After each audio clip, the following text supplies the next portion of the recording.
আসসালামু আলাইকুম প্রিয় ভিউয়ার্স, সবাইকে ক্যারিয়ার এ টু জেডে স্বাগতম। বিভিন্ন মিডিয়া ও সামাজিক যোগাযোগ মাধ্যমে আপনারা ইতিমধ্যেই জানতে পেরেছেন যে জুলাই থেকে ৫% বিশেষ প্রণোদনা বাদ দিয়ে ২০% মহার্ঘ ভাতা দেওয়া হবে।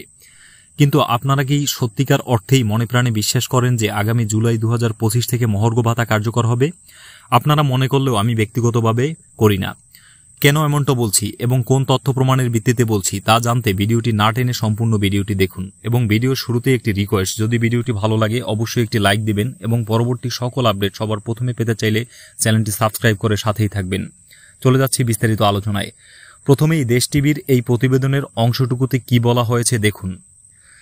সংশ্লিষ্ট সূত্রে জানা যায়, ২০ মে অর্থ উপদেষ্টা সালেউদ্দিন আহমেদের সভাপতিত্বে মহার্ঘ ভাতা নিয়ে অনুষ্ঠিতব্য বৈঠকে প্রাথমিকভাবে সর্বোচ্চ ২০% ভাতা দেওয়ার প্রস্তাবনা তৈরি করা হচ্ছে।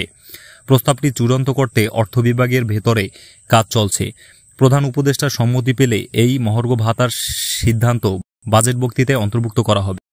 এখানে স্পষ্ট বলা আছে, ২০ মে অর্থ উপদেষ্টা সালেউদ্দিন আহমেদের সভাপতিত্বে মহার্ঘ ভাতার চূড়ান্ত বৈঠক অনুষ্ঠিত হবে। অর্থাৎ প্রাথমিকভাবে ২০% মহার্ঘ ভাতার খসড়া তৈরি করা হয়েছে। তবে মজার বিষয় হল, জনপ্রশাসনের সিনিয়র সচিব গত ডিসেম্বরে যখন মহার্ঘ ভাতার ঘোষণা দিলেন তখন বলা হয়েছিল প্রথম থেকে তৃতীয় গ্রেডে মূল বেতনের 10%, চতুর্থ থেকে দশম গ্রেডে মূল বেতনের 20% এবং ১১ থেকে 20তম গ্রেডে 25% মহার্ঘ ভাতা দেওয়া হবে।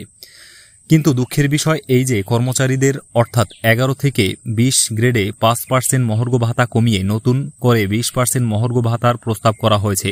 অন্যদিকে কর্মকর্তাদের 10% থেকে বাড়িয়ে নতুন করে 15% মহার্ঘ ভাতার ঘোষণা আসতে পারে বলে পত্রপত্রিকায় এসেছে। এখানে দেখুন, প্রাথমিক প্রস্তাব অনুযায়ী ১ থেকে ৯ নম্বর গ্রেডের কর্মীদের জন্য ১০% এবং বাকি সব গ্রেডের জন্য ২০% হারে ভাতা চালুর কথা ভাবা হচ্ছে। এতে অতিরিক্ত খরচ হবে প্রায় ৬,০০০ কোটি টাকা। তবে ১ থেকে ৯ গ্রেডের ভাতা ১৫% বাড়লে মোট ব্যয় দাঁড়াবে প্রায় ৬,৫০০ কোটি টাকা। অর্থাৎ ১১ থেকে ২০ গ্রেডে মহার্ঘ ভাতা কমিয়ে এবং ১ থেকে দশম গ্রেডে মহার্ঘ ভাতা ৫% বাড়লে প্রায় ৫০০ কোটি টাকা বাজেট বাড়বে। এবং এসব কিছু আগামী ২০ মে চূড়ান্ত হবে, কিন্তু মিটিংয়ে চূড়ান্ত হলেই হবে না।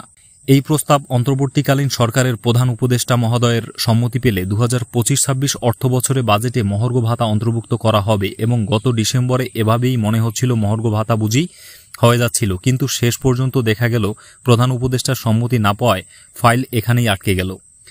তো দেখা যাক এবার কি হয়। তো ভিউয়ার্স, এই ছিল আজকের ভিডিওটিতে। ভালো থাকবেন। আল্লাহ হাফেজ।